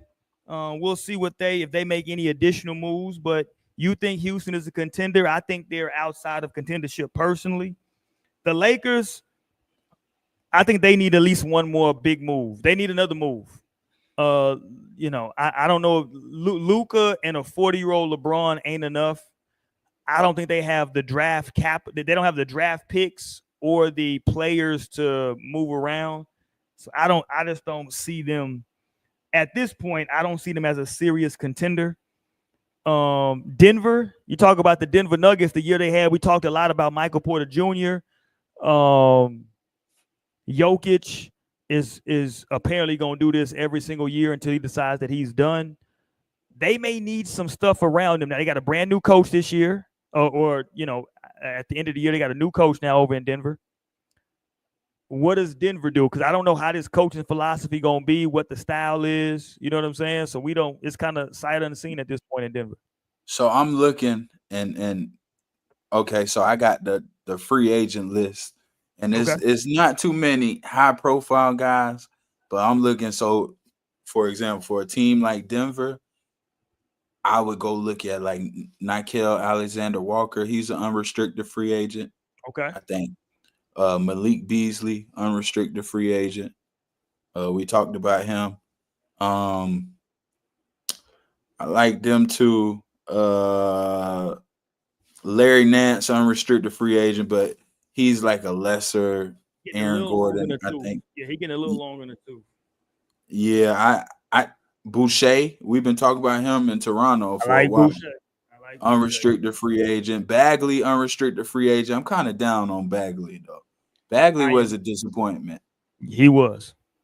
Schroeder's unrestricted free agent. Now I'm sure Detroit will want to keep him. Yeah. I don't know if Detroit can afford all these guys because they kind of all earned their money Hardaway also. All three of them are unrestricted free agents. Can I play you something that might change your opinions about what's going on in Denver? This is Denver's GM earlier today. I heard him. Catch this? Yeah, let's play some of this. And I think that for us as an organization, going into that second apron is not necessarily something that we're scared of. I think that there are rules around it that we needed to be very careful of with our injury history. The wrong person gets injured, and very quickly you're into a scenario where that I never want to have to contemplate, and that's trading number 15. And so, we're very conscious of that pushing forward, and, providing the resources that we can when the moment arrives. But that second apron, is it a hard cap? I'm not 100% sure, but it's something that teams are obviously very aware of. Go ahead, Ross. Okay. To me, that sounds like confirmation about Michael Porter Jr. that we always talking about. Yeah. He's on that second apron. Agreed. And if he was to get hurt and you get locked into that contract and he has a history of getting hurt, now you put yourself in a position where you might have to restructure and think about trading. To me, that sounds like, all right, we got to get rid of some of these guys that we can't depend on. Yep. We I mean, might have paid somebody too much on this yeah, second apron, and we can't afford to keep him because if he get hurt, we'd be hands tied. yeah. Because if you get hurt and somebody's on $100+ million contract, we hamstrung now as a franchise. Yeah, Yeah. that's what that sounded like to me. Yeah, that's interesting. Let's go to the Clippers. What you think about the Clippers after this season? Oh, the Clippers just seem like every year they're 5 slot in the West, and they just don't get over the hump. Seem like Ty Lue's starting to get that reputation, huh? Like good enough to withstand injuries, good enough to win regardless of how many guys are out, but they never quite get out of that second round. Yeah. Yeah. Clippers, what they need to get younger. But that would mean though, if to get younger, that means between 4 guys: Zubats, Powell, Kawhi, Harden. Who do you move between the 4 of those? Kawhi. Wow. Kawhi. If you announce, I think if they announce, not announce, I think if they start, yeah. Ooh, my wheels turning. Let's turning. go. Hold on. Kawhi to Miami? For Bam? I think Kawhi would go to Miami and not care about the club. He'd be Pat Riley type of guy. Pat Riley really don't like guys missing too much time, though. We might need to get one of them. We might need to get Bam and one of them other ones out of you too, though. I send you Hero. Hold on, I send you Hero. You saying for Kawhi, you're gonna give me Tyler Hero? I give you Hero, and I give you one of them 3 that we really ain't want to get off of. I give you Hero and Jaime, and Jaime's a UCLA guy. Yeah, coming back to LA. You know, we already got one LA guy in James Harden already. Hero would be nice next to James Harden. I think if you put Hero, Hero, he liked the brothers anyway. He would love. I mean, he loved Miami already. He wouldn't even trip by going to LA. He might start banging. He might start banging sets. No, Hero, a fresh white boy. They might have my boy in some movies and all. He already got a bad one. Hero might. I think, but at some point, Steve Ballmer, he's gonna want to return on his investment. He just built a state of the art stadium. So if the Clippers could swap Hero and Bam for Zubac and Kawhi.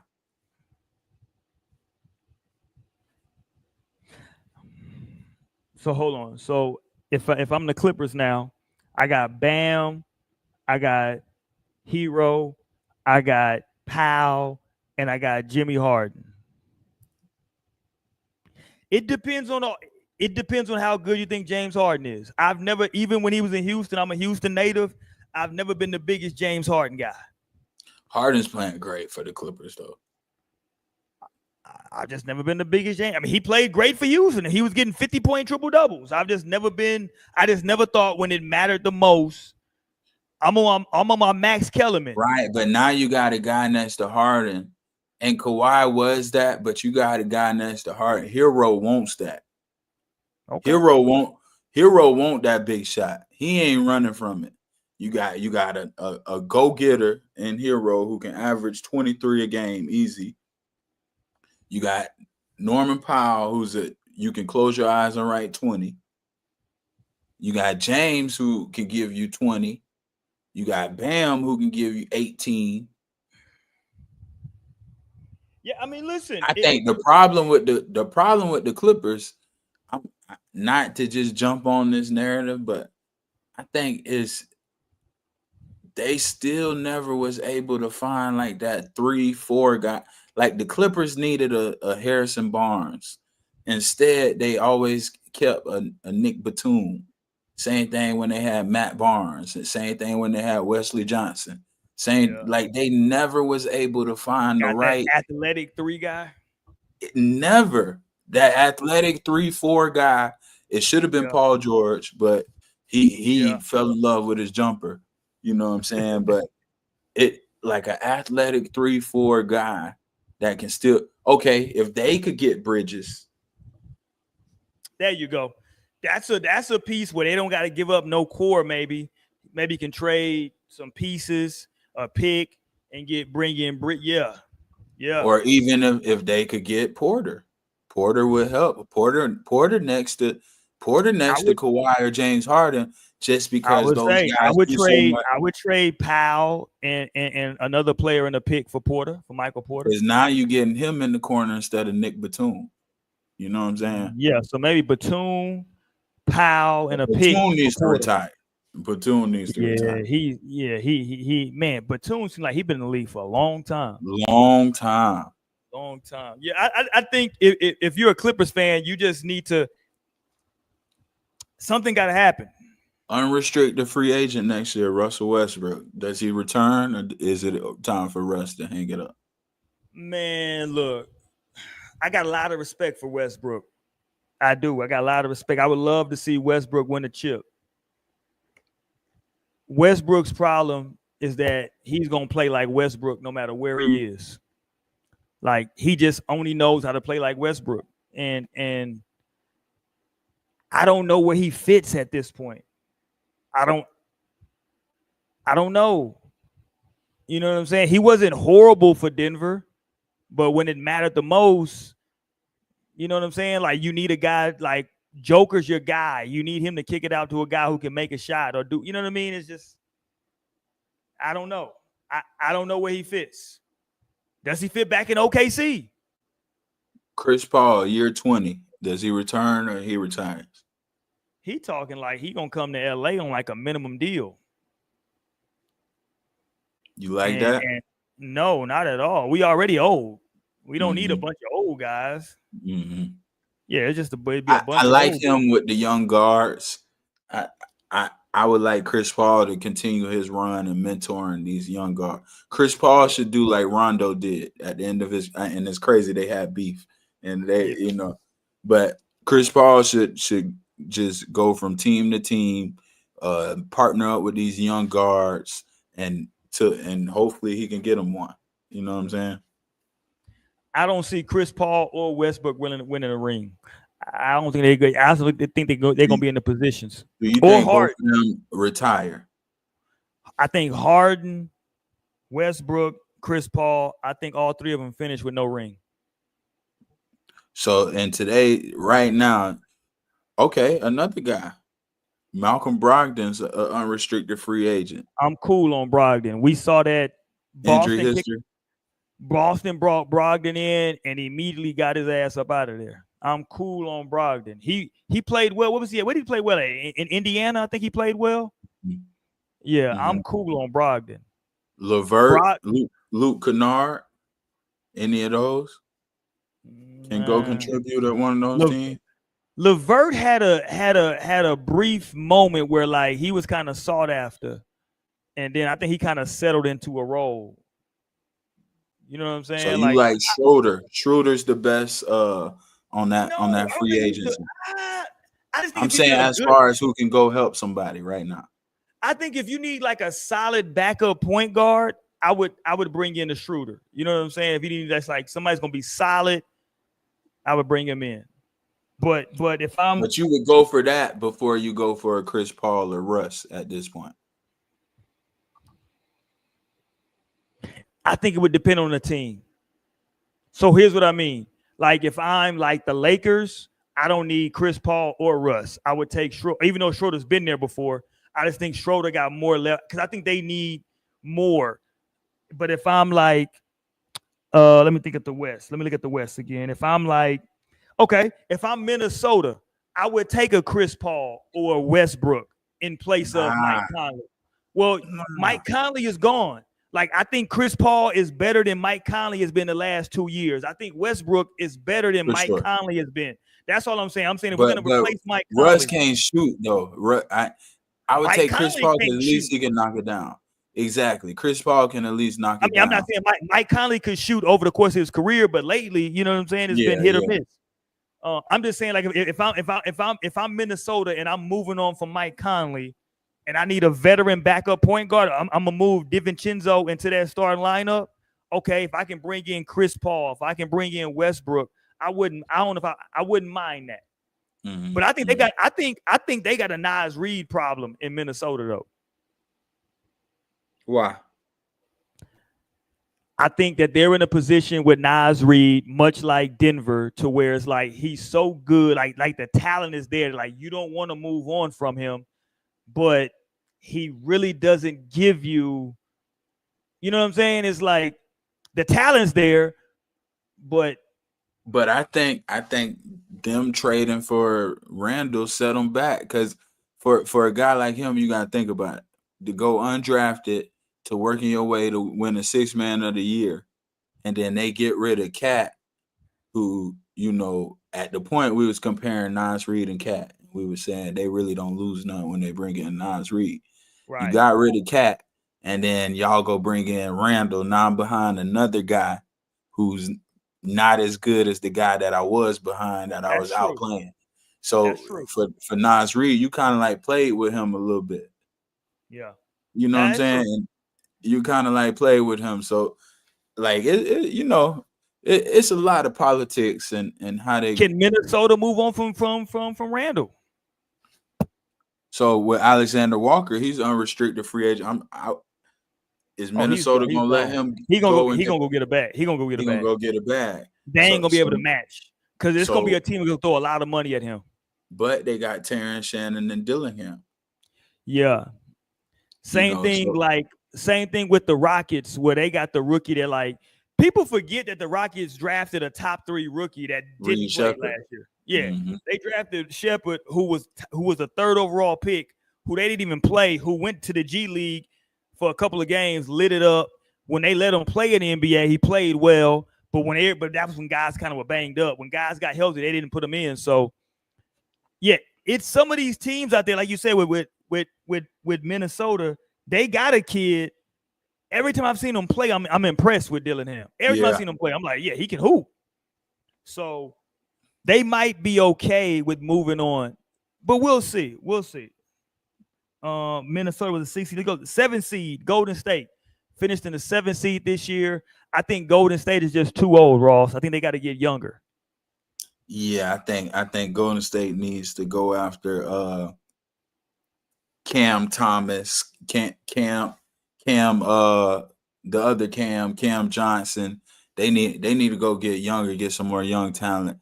I would like to see Golden State go after some of them kids in New Orleans. I would love. Bring back, is Kuminga gone? I would love if they was able to get Trey Murphy. Yeah, I think Kuminga's gone. I think he's unrestricted, right? Kuminga about to get some. Yeah, he about to get some bread. I think that's why they kind of played with him and stopped playing them. Yeah, because he gonna go get a bag. Kuminga is. Let's see. Kuminga can ball. So if they're gonna lose Kuminga, that's their best young player. They wasted that draft pick when they had the year. So he's restricted free agent. So it's up to if they want to match what he getting. So if some team throws a crazy bag at him, are they really gonna match? You know what I'm saying? They ain't gonna match it. But that's what I'm saying. They messed up when they drafted the big kid. Who they draft when they had that 2nd overall pick? Wiseman. That's what they messed up at. They needed to hit on that. In order for them to sustain moving forward, they needed to hit on that pick. And when they didn't hit on that pick, that really set them back. Because that's the Anthony Edwards draft, right? Right. So Anthony Edwards went 1, Wiseman 2, and then LaMelo 3. And I understand why they didn't go LaMelo. I get it. You know what I'm saying? I get it. Who else is in that draft, though? But I'm looking, they kind of, you look at it, they kind of messed up because Moses Moody, that would be considered a miss also. So you miss why. But that's why, though, Ross, why didn't they move out of that pick? They already had a veteran squad. Why didn't they trade that number 3 overall pick? Mm-hmm. You know what I'm saying? because somebody, I'm sorry, they had the number 2 pick. Somebody would have definitely traded you, traded with you for that pick. Oh, here goes a guy that they could have got at who went number 8. Obi Toppin would have definitely. I know he's not the shooter, but now you got a supreme athlete that you plugging in over there. And Obi would have been catching that lob. That would have been nice. Backdoor lobs all day. He's not a horrible shooter from 3. And he had the best college year by far anybody. He won coming every out that year, award, right? Yeah. Yeah, and he went number 8 overall to the Knicks. Mm-hmm. Who else is in that draft? Let me see. Patrick Williams went number 4. No. Okoye, nah. Killian Hayes went to the Pistons at 7. I'm cool on him. He's out of the league. Tyrese Halliburton went 12. I don't think he's just you don't Nobody need him. ain't know. Neesmith went number 14 to the Celtics.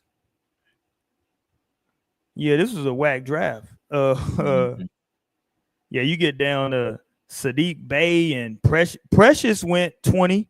Tyrese Maxey went 21.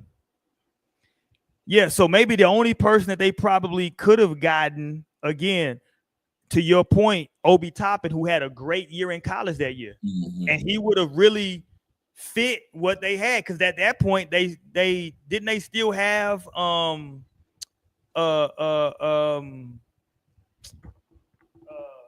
didn't they still have Wiggins point? Or had they not had got Wiggins at that time. So man, you would have had Wiggins, you got Obi Toppin, you still had Jordan Poole.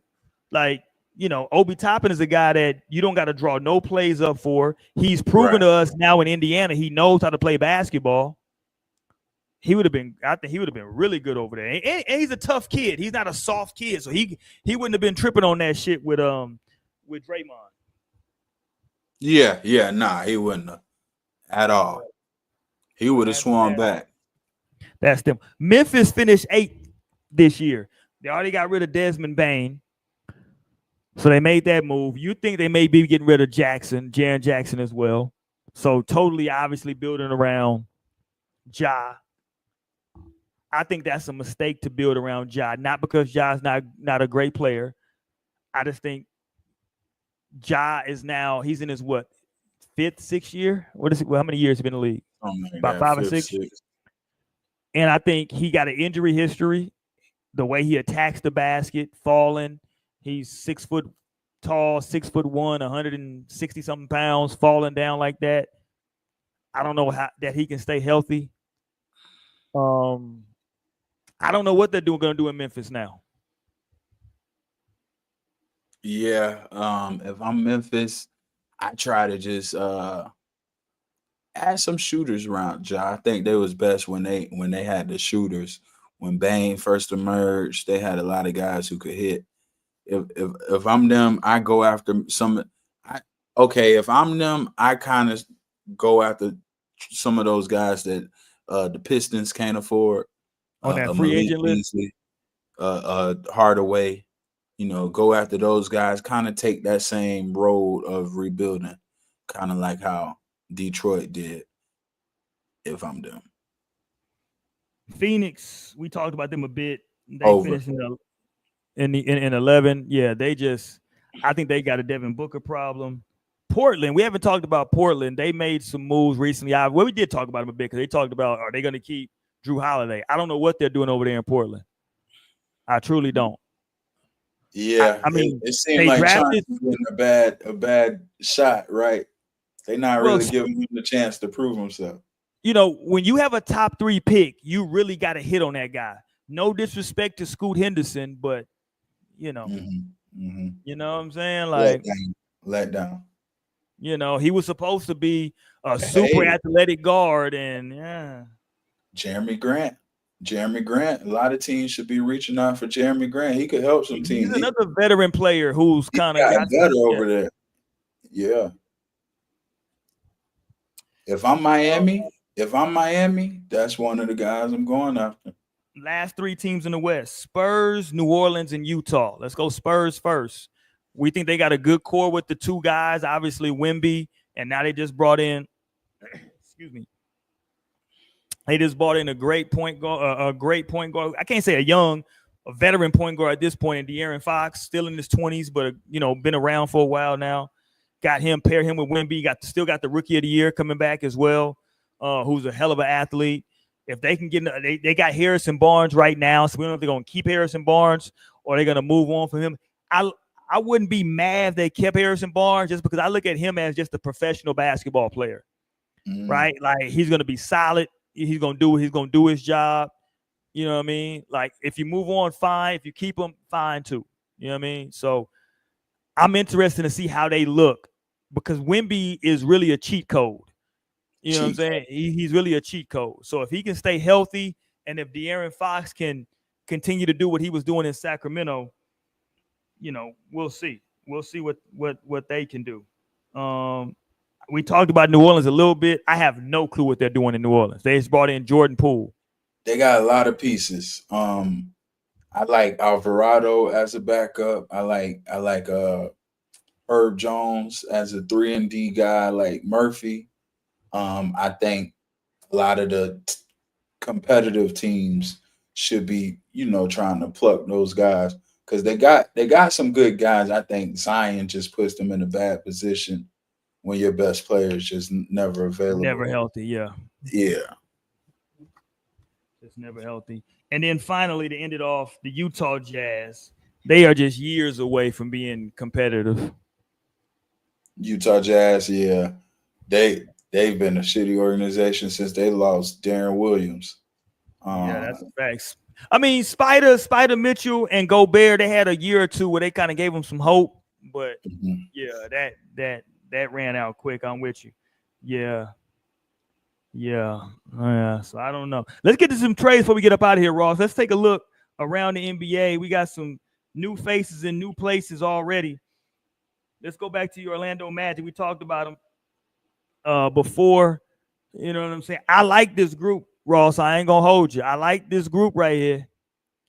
I really do. I like that group. I'm not mad at that, especially in the East. I think that's a group that can make some noise. Yeah, for sure. And we ain't backing down from nobody. Yeah, you ain't ducking no smoke. In Houston, there you go. That's the new trio in Houston right now.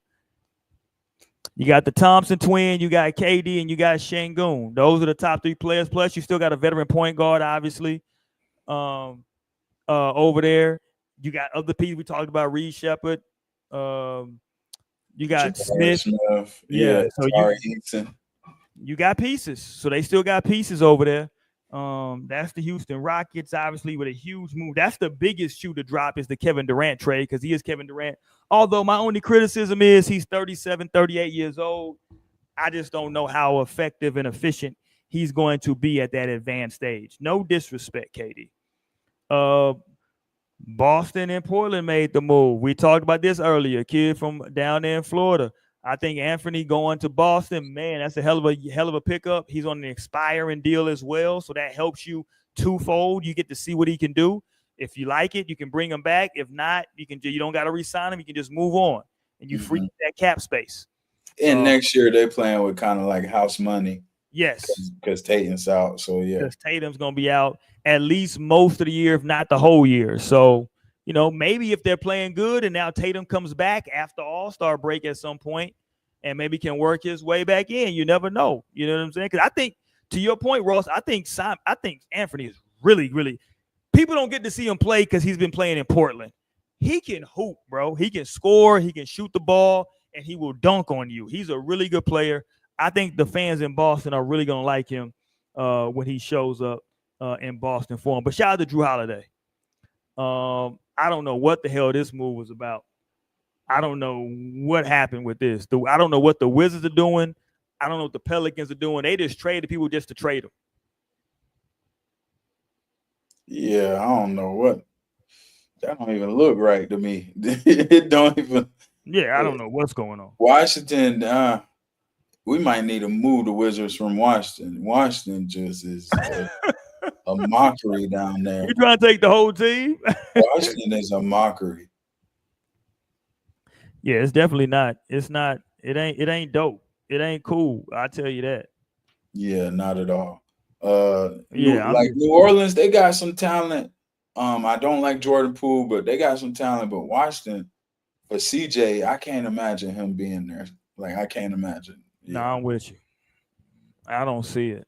I don't see it at all. And then we talked about earlier that the Celtics have traded Kristaps, traded him to the ATL. So Kristaps, man, he done been in some cool ass cities in the I kind NBA. of like him and Trey Young, though, that pick and pop. While he's Yeah, out there, at least. he got to be able to stay healthy. So they traded him to Atlanta. So Atlanta gets Kristaps in the second rounder. The Nets get Terrence Mann. Terrence Mann has been forgotten about. He played really well till he started kind of having some issues. But Terrence Mann's a solid player. So Brooklyn gets Terrence Mann and the number 22 overall pick in this draft. And then Niang goes to Boston with a second round pick. So just clearing some cap space over there in Boston, it looks like. Yeah, Niang is trash. Damn.